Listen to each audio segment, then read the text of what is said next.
ایک عورت آئی مکہ سے، اس کا نام تھا سلمہ۔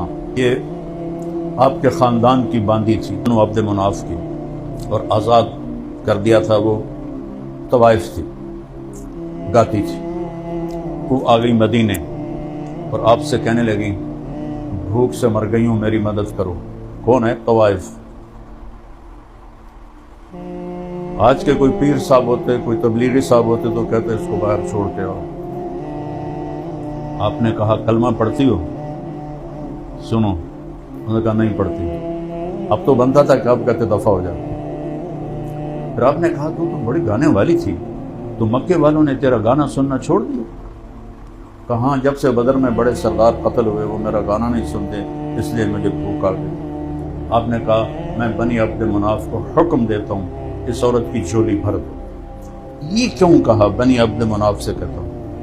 اپنے خاندان سے، کہ کسی کے دل میں یہ نہ شیطان ڈال دے کہ اللہ کا نبی ہمیں طوائف کی مدد کرنے کو کہہ رہا ہے۔